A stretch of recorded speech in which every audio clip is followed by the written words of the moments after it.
தாலி வாங்கிட்டு எங்க வீட்டு வாசப்படி ஏறி வந்தியோ அதுக்கப்புறம் இந்த அம்மா உனக்கு மாமியாரும் கிடையாது, நீ அவங்களுக்கு மருமகளும் கிடையாது.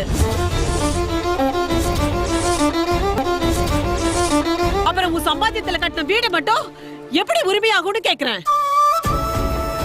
உன்னை பெத்த அம்மாவுக்கு பண்றேன்னு சொல்லு, உரிமை இருக்குன்னு விட்டுற. ஆனா இவங்க உனக்கு யார் அத சொல்ல?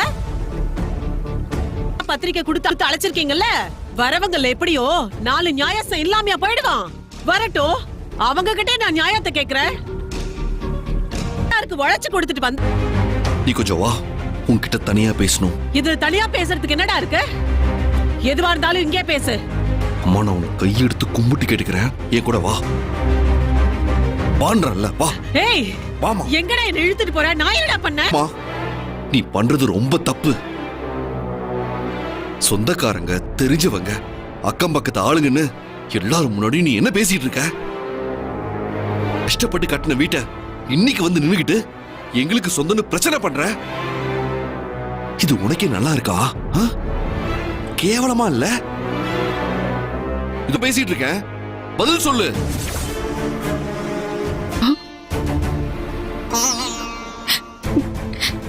என்ன மன்னிச்சிருங்கம்மா, இப்படி எல்லாம் நடக்கும்னு நான் கொஞ்சம் கூட எதிர்பார்க்கலம்மா.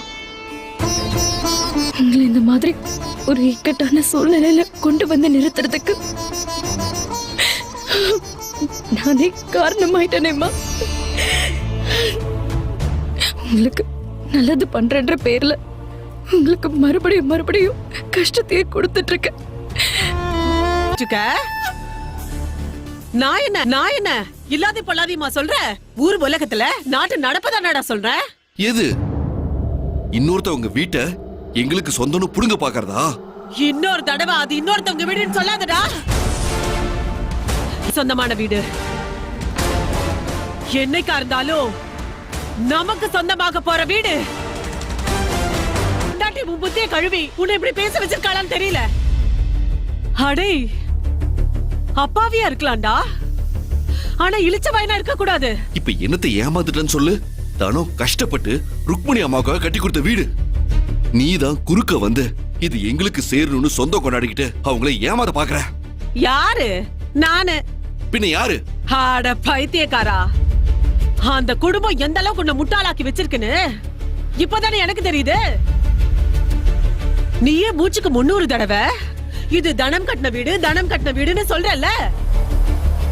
அப்ப உன் பொண்டாட்டி தனம் கட்டின வீடு யாருக்குடா சொந்தம்? நான் கட்டி கொடுத்த வீடு. இத யாரு என்ன சொல்லி தடுக்க முடியும்? எப்படி அதை தட்டி பறிக்க முடியும்? மா, இது உங்க வீடுமா. யாரு என்ன சொன்னாலும் இது உங்க வீடுமா. பண்ற மாதிரி பண்ணி எங்க தலையில கட்டிட்டு போற அதானே? ஐயோ, அந்த மாதிரி எதுவும் இல்லம்மா. பின்ன எப்படி? உங்களை பெத்து வச்சிருக்கல, இப்படி ஒரு நிலைமையில இருந்திருந்தா ஊருக்கு சம்பாதிச்சு போட்டுட்டு விட்டுட்டு வேடிக்கை பார்த்துட்டு இருப்பியா? மனுஷன் கேக்குற நீயே நேத்து எப்படி என் வீட்டு கிரகப்பிரவேசம் வச்சிருக்க, என்னமோ சொந்த காசு போட்டு வீடு கட்டின மாதிரி ரொம்ப ஜம்பமா சொன்ன. நான் பண்ணதெல்லாம் தப்புதாம்மா, என்ன மன்னிச்சிருங்கம்மா, மன்னிச்சிருங்கம்மா.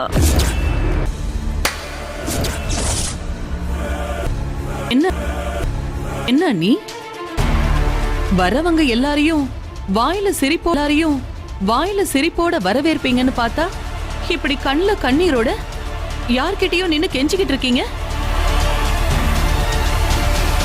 நான் ஏதோ நீங்க இந்நேரம் பட்டு புடவையை கட்டிக்கிட்டு பந்தாவா ஹோமத்துல உட்கார்ந்துருப்பீங்கன்னு கற்பனை பண்ணிட்டு வந்தேன். ஆனா இங்க வேற என்னமோ நடந்துட்டு இருக்கு. நீங்க வீட்டுக்கு வந்து நமக்குள்ள போட்டுக்கிட்ட சவால்ல நான் ஜெயிச்சிட்டேன். நீ வந்து என் கால்ல விழுடின்னு சொன்னப்ப முதல்ல எனக்கு மனசு கஷ்டமா தான் இருந்துச்சு. சரி, கால்லையா விழ போறோம், சொந்தக்காரங்க கால்ல தானே விழ போறோம்னு என் மனசை நான் சமாதானப்படுத்திக்கிட்டேன்.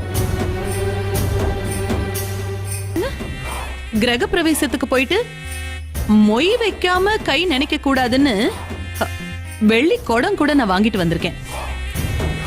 இதுக்கெல்லாம் இங்க வாய்ப்பே இல்ல போல இருக்கு. ஐயோ அண்ணி, ஏதாச்சும் பிரச்சனையா? சொல்லுங்க நீ, என்ன பிரச்சனை உங்களுக்கு? எனக்கு பக்காவா டைமுக்கு வந்துடணும். அந்த வீட்டை பார்த்துட்டு வந்துட்டேன். இல்லம் அப்படின்னு இருந்த போர்டு வாசுகி இல்லம்னு மாறி இருக்கு. மாத்திட்டீங்களே நீ, வீட்டை இப்படி வித்துட்டீங்களே. யார் வீட்டை யார் விக்கிறது? சம்பந்தம் இல்லாம இங்க வந்து பேசிட்டு இருக்கீங்களே, நீங்க யாருமா? நான் இந்த வீட்டு ஓனர் அம்மா ருக்மணி அம்மா இருக்காங்கல்ல, அவங்க தம்பி சம்சாரம் சொர்ணா. விட்டு போயிடுமா என்ன? அதான். ஆமா, என்ன கேள்வி கேக்குறீங்களே? நீங்க யாருமா? நான் யாரா? இந்த வீட்டுக்கு உண்மையான சொந்தக்காரி.